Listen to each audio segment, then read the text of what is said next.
फाइलें हमारी होती कहाँ हैं, जिस घर में, जिस कमरे में, जिस अलमारी के अंदर, जिन खानों में होती है, उनको संयुक्त रूप से हम फाइल एक्सप्लोरर बोलते हैं। अलग अलग विंडोज के वर्जन में इसका नाम अलग अलग रहा है, फाइल एक्सप्लोरर या कुछ और नाम से ये कहते रहते हैं। और मोटी चीज ये है, इंटरनेट एक्सप्लोरर जो होता है वो सर्च इंजन होता है, और फाइल एक्सप्लोरर हमारी फाइलें जो सी ड्राइव, डी ड्राइव में पड़ी रहती हैं या पेन ड्राइव में पड़ी रहती हैं, तो उनके ऊपर होता है। तो इसमें मैं ज्यादातर देखता हूँ कि लोग बाग क्या करते हैं, मान लीजिए मैं अपना डाउनलोड फोल्डर खोलता हूँ, तो लोगों का जो हमेशा व्यू होता है वो ज्यादातर ऐसा होता है कि आइकन्स के रूप में होता है। मान लीजिए ये कर दिया, तो फाइलों को ऐसे ढूंढते हैं, मुश्किल से उनको नाम वगैरह मिलता है, मुश्किल से ढूंढना होता है। तो एक नियम हमको रखना चाहिए सबसे पहले कि ढूंढने के लिए हमको क्या करना है। तो व्यू के अंदर हमारे को सबसे पहले स्मॉल आइकन भी नहीं, हमको लिस्ट भी नहीं, हमको डिटेल्स में जाना चाहिए। हमेशा डिटेल्स का फायदा क्या होता है वो मैं बताता हूँ। जब हम डिटेल्स लेते हैं तो हमको कुछ हेडिंग मिलती है यहाँ पर, name, date modified, type, size वगैरह जो कॉमन चीजें हैं। किसी पे भी राइट क्लिक करते हैं तो इतनी सारी चीजें, और मोर करते हैं तो इतने सारे एट्रीब्यूट्स हमको मिलते हैं कॉलम में दिखाने के लिए हमको। इनके अंदर अगर हम थोड़ा देखेंगे और इनको काम में लेना शुरू करेंगे तो जैसी चीज हमको चाहिए उनके ऊपर आप काम कर पाएंगे, फाइलें आपने ढूंढ पाएंगे। तो मेरा तो नाम और टाइप और साइज, ये चार मैंने चूज कर रखे हैं। इन्हीं के अंदर आपका ज्यादातर, अगर आपको ट्रिक्स नहीं मालूम है तो आप फाइलें अपने मनपसंद ढूंढ सकते हैं। ठीक है, अब मान लीजिए मैंने नेम वाइज किया, नेम वाइज करके व्यू में गए और ग्रुप बाय में हम करते हैं, तो बाय नेम। अब ये नाम से अल्फाबेटिकल ऑर्डर के अंदर आ गया। 70 2022 ये नंबर हैं, अंक हैं, तो अंक पहले आते हैं ABCD से, और उसके बाद A से लेके Z तक ये हो गया। तो आपके एक्सप्लोरर के अंदर भी यही है। डेट मॉडिफाइड कर दिया मैंने, व्यू में गए, ग्रुप बाय के अंदर हमने कर दिया डेट मॉडिफाइड। तो जिस डेट को मॉडिफाई हुआ लास्ट फाइल, तो हमेशा हमें डेट मॉडिफाइड में कल जो काम किया हुआ टॉप में रखना चाहिए ढूंढने में। ज्यादातर हमें वही फाइलें काम आती है जो पिछले 4-5 दिन में, 15 दिन में हमने काम करी हो, तो ये डेट वाइज कॉन्फ़िगरेशन हो जाता है। अच्छा, टाइप में मान लीजिए दबा दिया मैंने, तो टाइप में क्या होगा, फिर व्यू में जाके उनको टाइप वाइज ग्रुप कर देते हैं। अब देखिए PDF अलग हो गए, इंस्टॉलर फाइल जो EXE फाइल्स अलग हो गई हैं, फोल्डर अलग हो गए हैं, एक्सेल की फाइलें अलग हो गई है, वर्ड की फाइलें अलग हो गई है, और ये अल्फाबेटिकल ऑर्डर में होती है, हमको ढूंढने में बड़ी आसानी रहती है। तो मेरे को जो पसंद है वो आप लोगों से निवेदन करूंगा, डेट मॉडिफाइड रखें, और व्यू में जाके ग्रुप बाय आप जो हमेशा करें डेट मॉडिफाइड रखें। एक तो ये चीज। दूसरा आप देखेंगे यहाँ पर फाइल के बाद एक एक्सटेंशन है डॉट के बाद, तो फाइल नेम के साथ एक्सटेंशन दिखना बहुत जरूरी है। वो बहुत लोगों के लिए नहीं दिखता है तो परेशानी का सबब बनता है। तो उसके लिए आप क्या करेंगे, जब एक्सप्लोरर व्यू खोलते हैं, यहाँ लिखा हुआ hidden item and file name extension. अब ये मोहन बहुगुना .docx नजर आ रहा है, अगर मैं एक्सटेंशन हटा देता हूँ यहाँ से, तो मोहन बहुगुना यहाँ docx हमें मालूम नहीं पड़ रहा है। उसका नुकसान और फायदा क्या हुआ? फायदा ये है कि हमें एक्सटेंशन देख के मालूम पड़ता है, और कंप्यूटर को एक्सटेंशन देख के मालूम पड़ता है कि ये फाइल कौन से प्रोग्राम के साथ खुलनी है। अच्छा, जब एक्सटेंशन नहीं दिखता है और हम फाइल सेव करते हैं कंप्यूटर पे, लैपटॉप पे, तब हमें लगता है कि भाई docx हमें ऐड करना चाहिए। तो हम जो पहले से फाइल का नाम होता है, मान लीजिए मोहन लिखा हुआ है, उसके आगे मैं सेव एज करूंगा, तो मान लीजिए सेव एज खोल के दिखा देता हूं मैं एक दफे, या कोई फाइल खोल लेता हूं अभी।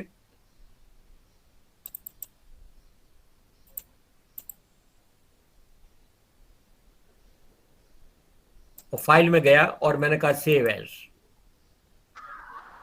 अब सेव एज में एक्सटेंशन दिख रहा है मेरे यहाँ पर। अगर एक्सटेंशन नहीं दिखता है तो लोग बाग इसके आगे मान लीजिए docx लगा देते हैं, तो कंप्यूटर कंफ्यूजन में आ जाता है कि मैं PDF के साथ खोलूं या docx के साथ खोलूं। तो एक्सटेंशन डॉट के बाद जो होता है वो एक्सटेंशन एक ही होता काम में।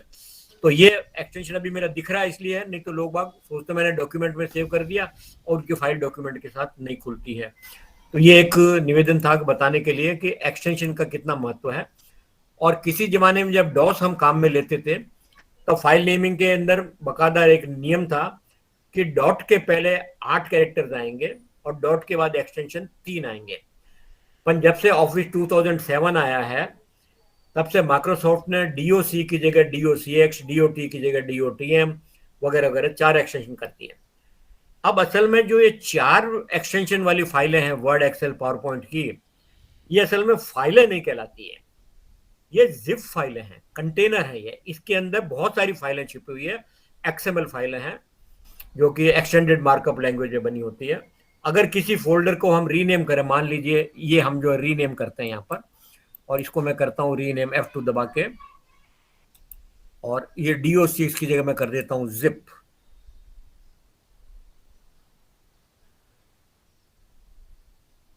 क्या ये कह रहा अनयूजेबल होगा, कोई बात नहीं। अब मैं इसको खोलता हूं तो इतने सारे फोल्डर इसमें पड़े हैं, इतनी सारी फाइलें पड़ी है एक DOC फाइल के अंदर, और ये काम करती हैं काफी कुछ, और काफी कुछ इंफॉर्मेशन में छिपी रहती है। कभी हमारा शब्द जो वर्ड जो है करप्ट हो जाए तो हमें फॉर्मेटिंग छोड़ के कुछ ना कुछ उसके अंदर जो है हमको टेक्स्ट हमें मिल जाएगा। तो ये अलग अलग फोल्डर इसके एक्सटेंड करेंगे तो ये खूब सारे आ जाते हैं। तो मैं इसको वापस रीनेम कर देता हूँ ताकि मेरे जो है DOC कर देता हूँ इसका नाम। तो मोटा जोर मेरा ये था कि एक्सटेंशन के ऊपर ध्यान रखें, और ये जिप फाइलें होती है। एक तो ये बात हो गई। अच्छा, अब मान लीजिए मैं डाउनलोड में गया और अब सर्च करने की बारी आती है। तो मान लीजिए मैं सर्च कर मैं लिखता हूं मोहन, जनरली हम फाइल ऐसे ही ढूंढते हैं। तो मोहन जिन जिन के अंदर आया है, मोहन बहुगुणा डॉक्स अभी हमने देखा था, इसी फोल्डर के अंदर हम डाउनलोड में पड़े हुए हैं। और इन सब फाइलों में भी कहीं ना कहीं मोहन जी का नाम होगा। जैसे CSV फाइल है, कोई अटेंडेंस फाइल है, एक्सेल की फाइल है, कहीं ना कहीं इनका नाम होगा। मैं समय अभी वेस्ट नहीं करूंगा दिखाने के लिए कि इनके अंदर नाम है। अगर आप लोगों की जिज्ञासा होगी तो मैं खोल के दिखा दूंगा, इनके अंदर मोहन नाम जरूर मिलेगा हमको। तो इस लोग इस तरह से ढूंढते हैं। खैर, तो इसको मैं वापस अंडू कर देता हूं। तो अगर हम अल्फाबेटिकल ऑर्डर में और टाइप वाइज कर देते हैं तो हमारा खोजने का काम तो वैसे ही सरल हो जाता है। अल्फाबेटिकल ऑर्डर में कर दिया, नाम हमें मालूम है।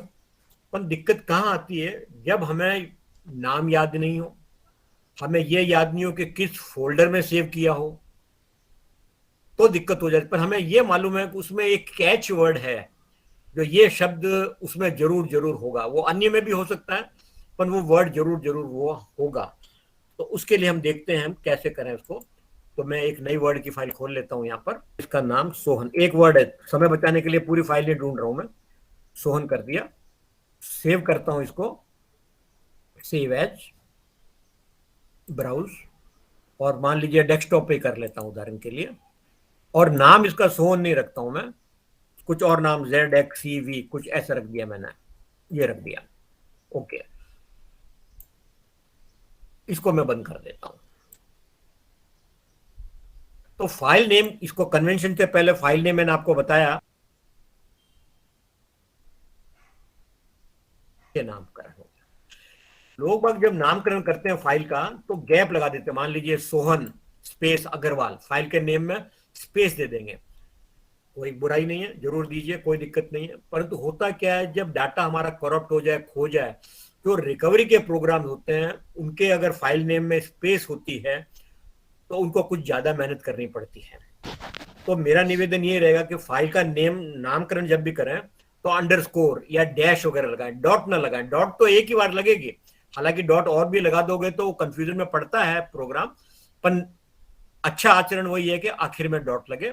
और यहां पर अगर फाइल का नाम ASDF अंडरस्कोर करके मैं कुछ और कर देता हूं, ZXCV, तो फाइल का नाम जो है इस तरह से रखें तो वो ज्यादा उचित होगा। खैर, अब मैंने इसको जो है मिटा देता हूं, और फाइल को मैंने सेव कर ही दिया था पहले। अब हम ढूंढने के लिए प्रक्रिया करते हैं कि ये फाइल हमको कैसे मिले।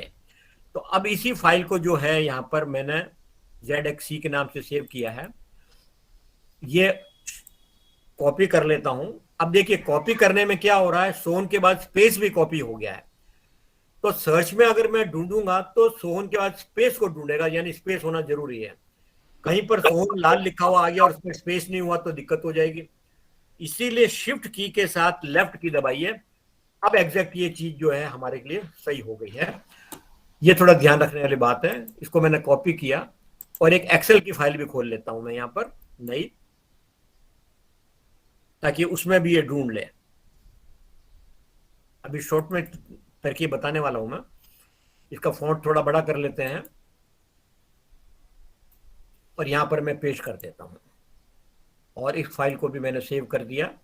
फिलहाल डेस्कटॉप पे करता हूं और इसका नाम भी ASD कुछ भी नाम रख दिया, सेव हो गया डेस्कटॉप पे। इसके अंदर फोल्डर में क्लिक करता हूं और अब ढूंढना हमें मालूम है कि पता नहीं कहाँ है, तो हम माई कंप्यूटर ले सकते हैं, दिस PC। परंतु यहां ढूंढने में बहुत टाइम लगाएगा और अभी हमारे पास समय है सीमित। तो अभी मैं ये मान के चलता हूं कि एक उदाहरण के लिए मैं कहता हूं डेस्कटॉप पे ढूंढना है, और यहां पर देखिए मैं टाइप करूंगा क्या चीज, बड़े ध्यान से रखिएगा। हम करेंगे फाइल टाइप, लिखेंगे FILETYPE, फाइल टाइप। इसके बाद कॉलन का निशान लगेगा। अब गैप नहीं आएगी। हमें क्या चाहिए, डॉक्यूमेंट फाइल चाहिए। तो डॉक्यूमेंट फाइल के लिए हमने दिया स्टार। मैं एक्सप्लेन करता हूं अभी क्यों स्टार क्यों दिया। स्टार डॉट DOC और वापस स्टार। अब देखिए फाइल नेम में स्टार डॉट के पहले, मतलब स्टार का मतलब ये वाइल्ड कार्ड कैरेक्टर्स होते हैं। स्टार का मतलब है any number of characters before the dot. ठीक है। अगर मैं क्वेश्चन मार्क लगाऊंगा तो एक लेटर होगा, तो क्वेश्चन मार्क एक लेटर के लिए है और बाकी डॉक्यूमेंट के लिए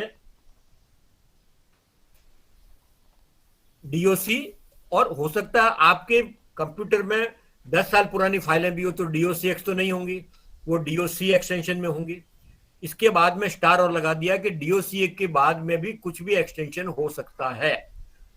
तो इस तो ये हो गया कि फाइल टाइप हमें कौन सी चाहिए, ये चाहिए। फिर हम स्पेस में देते हैं, स्पेस देना जरूरी है। फिर कहते हैं कंटेंट हमारा क्या है, कंटेंट। कंटेंट करके हम फिर कॉलन दबाते हैं और अब हमारा इच्छित वर्ड बिना गैप के, बिना स्पेस दिए हुए, कंट्रोल V, जो सोन लिखा था मैंने, पेस्ट कर दीजिए या टाइप कर दीजिए। मेरे पास फोनेटिक कीबोर्ड है, कभी टाइप करता है। इंस्क्रिप्ट मुझे आती नहीं है, वरना इंस्क्रिप्ट में आप टाइप कर पाते। और अब मैं डेस्कटॉप पे हूं और मैं कहता हूं सर्च करो। तो जहां जहां पर इसने मेरे को मिला, जहां पर भी सोन लिखा हुआ होगा। अब देखिए ये दो फाइल अभी हमने सेव करी थी डेस्कटॉप पे, एक्सेल की फाइल और वर्ड की फाइल। अब मैं इसको खोलता हूं तो सोन लिखा हुआ है इसके अंदर। एक्सेल की फाइल खोलता हूं तो सोहन लिखा हुआ है इसके अंदर। और इन फाइलों के अंदर भी कोई ना कोई जगह सोहन लिखा हुआ होगा। मैं कुछ और वर्ड लेता, मान लो सोहन नहीं लिखता, जबलपुर लिख देता, तो इन फाइलों के अंदर वो इतनी सारी लिस्टिंग नहीं आती। ये फाइल जो है उछल के हमारे सामने आ रही है कि भाई जिसका कंटेंट सोहन है। अच्छा, अब डेस्कटॉप पे ढूंढा तो उसने 2-4 सेकंड में ढूंढ दिया। अब अगर मैं C ड्राइव में ढूंढूंगा तो सब फाइलों में ढूंढेगा। अब ढूंढने के लिए एक नियम जरूरी है कि कुछ लोगों की मशीन में हो सकता है ये न ढूंढे, तो उसके लिए इंडेक्सिंग होना जरूरी है। तो ज्यादातर इंडेक्सिंग आप लोगों की मशीन में होती है। मैं खोल कर दिखा देता हूं कि इंडेक्सिंग करना कितना जरूरी है। पर इंडेक्सिंग के फायदे भी हैं, नुकसान भी हैं। इंडेक्सिंग जब होती है तो कंप्यूटर में बैकग्राउंड में चलती रहती है हमेशा, और मशीन को स्लो करती है। स्लो करने का मतलब यह है कि बैकग्राउंड में चल रही है, जो भी नया आइटम आपने ऐड की है फाइल, उसका इंडेक्सिंग कर देगा, पुराने को यूं का यूं रहने देगा। तो इसको हम ढूंढ लेते हैं कहाँ होना चाहिए, और एक शॉर्ट में बताऊंगा कि कैसे आपको करना है। विंडोज सर्च सेटिंग में जाएंगे तो आपको क्लासिक करना, एनहांस नहीं करना। आप लोगों के लिए या हमारे जो सामान्य प्रयोगता हैं उनके लिए ये है। एक्सक्लूड फोल्डर ये है जो कि विंडोज डायरेक्टरी के वगैरह है, तो ये हमें नहीं चाहिए। और हम एडवांस के अंदर जाते हैं, एडवांस सर्च सेटिंग्स के अंदर। तो इस प्रकार का मेनू मिलता है, स्टार्ट मेनू और यूजर्स। अब मैं अगर यूजर्स खोलता हूं तो देखेंगे, मॉडिफाई करता हूं यूजर्स को, तो यूजर्स के अंदर मेरा खुला हुआ है, इसके अंदर OPA खुला हुआ है, और OPA में मेरा आ गया डेस्कटॉप, डॉक्यूमेंट एंड डाउनलोड, तीनों पे चेक लगा हुआ है। ज्यादातर इन्हीं में होती है। तो मेरे देखिए 13,623 जो आइटम्स इंडेक्स हैं। आप अगर C ड्राइव या D ड्राइव पूरी करेंगे तो हो सकता है 1 लाख आइटम हो जाए। एक दफे इंडेक्सिंग चलेगी, पूरी हो जाएगी, और नए के अनुसार वो काम करता रहेगा, ऐड करता रहेगा। एडवांस में जाते हैं तो देखिए फाइल टाइप्स में जाएंगे तो कौन कौन सी फाइलों को इंडेक्सिंग कर रहा है। 3G2, अब 3G2 आपको मालूम ही नहीं किया, आप क्यों उसकी इंडेक्सिंग कराना चाहते हैं। तो एक दफे मेहनत करनी पड़ेगी। यहाँ जिन जिन को चाहिए उनको आप क्लिक कर सकते हैं और बाकी को आप अनक्लिक कर दीजिएगा। अब हम पीडीएफ में जाते हैं, देखते हैं पीडीएफ में मेरे यहाँ क्यों नहीं ढूंढ के दिखाया उसने। पीडीएफ में registered I filter is not found. तो यहाँ पर फिल्टर अपने आप आ जाना चाहिए, रजिस्टर्ड वर्ड नहीं आना चाहिए। वो तब आता है जब एक्रोबैट रीडर 10 और उसके अबव का आपके से आप सर्च करके इनको मॉडिफाई करके इंडेक्स प्रॉपर्टीज ओनली या index properties and file contents. अब फाइल कंटेंट करेंगे तो ज्यादा समय लगेगा, 1 दिन में, 2 दिन में, 3 दिन में चलते चलते इंडेक्सिंग पूरी हो जाएगी। तो ये मेरा निवेदन था कि इसके बारे में अगर आपके कंप्यूटर पर नहीं ढूंढ रहा है तो ये कमी हो सकती है। और जब हम कंट्रोल F करते हैं ढूंढने के लिए, तो यहां पर हमने मान लीजिए सोन किया, तो आया नहीं, 1 मिनट। तो सर्च का हमारा कोई सर्च करेंगे तो सर्च का टैब खुल जाता है। तो सर्च के टैब में हमने यहां पर करा काइंड के अंदर कि काइंड में भैया मेरे को तो पिक्चर्स बता दे। तो अब मैंने कहा पिक्चर और मैं एंटर करूंगा, ये सोन के साथ आ गया, इसमें मिटा के करना था मेरे को एक्चुअली। काइंड के अंदर पिक्चर्स, तो जितनी भी पिक्चर इस फोल्डर में पड़ी है वो यहाँ पर लिस्टिंग हो गई है। नेम वाइज करके आप अल्फाबेटिकल ऑर्डर में कर लीजिए तो आपको नजर आ जाएगा। या फिर वापस बैक करता हूं, अब यहाँ पर मैं फिर जाता हूं और कंट्रोल F करा, इसको मिटा देता हूं और सर्च में और भी है हमारे पास कमांड, सिर्फ एक झलकी दिखा रहा हूं भी आपको। जी गेम है, मूवीज है, म्यूजिक है, पिक्चर है, प्रोग्राम है, जो भी है इनके अंदर आप प्रैक्टिस करके देखिएगा। काइंड में ये हो गया। साइज में मैंने कहा कि मुझे 1 से 28 MB तक की फाइलें चाहिए, वो कर दिया तो उसने उन साइज की फाइलें। अच्छा, ये जरूरी नहीं है आप इस तरह से ढूंढते। सबसे पहले मैंने निवेदन किया था साइज वाइज भी कर दें हम, तो साइज वाइज में इंक्रीजिंग से डिक्रीजिंग के अंदर वो बता देगा आपको। साइज में आप 12 है, ये इस डेट के अंदर है। ये सबको एक साथ क्यों नहीं बता रहा, क्योंकि व्यू के अंदर मैंने ग्रुपिंग नहीं करी है। ग्रुप में करूंगा मैं साइज वाइज, साइज ये कर दिया मैंने। अब देखिए उसने जीबी के अंदर बताना शुरू कर दिया, गूगल असिस्टेंट, टीम्स, विंडो वगैरह 129,747 KB और 1,05,000 KB। तो इस प्रकार से हम यहाँ पर व्यू के अंदर और शेयर के अंदर जाके साइज वगैरह कर सकते हैं। अच्छा, फिर एक और कमांड देख लीजिए कि यहाँ पर हमारे को और भी हमारे कमांड एक्स्ट्रा मिलते हैं। हम सेव कर सकते हैं सर्च, ताकि दोबारा कभी ढूंढना पड़े तो दोबारा टाइप नहीं करना पड़े हमको। रीसेंट सर्चेज जो है अभी मैंने ये करी है, तो क्लियर सर्च हिस्ट्री भी कर सकते हैं हम चाहे तो एक तो ये हो गया। डेट मॉडिफाइड में भी yesterday, today, this month, last year, तो बहुत सारे कमांड्स हैं इनके अंदर देखने के लिए। तो ये आप इसको थोड़ा देखिएगा, अभी समय सीमित है इसलिए मैं अभी यहीं पर इसको एक्सप्लोरर को तो यहीं समाप्त करता हूँ।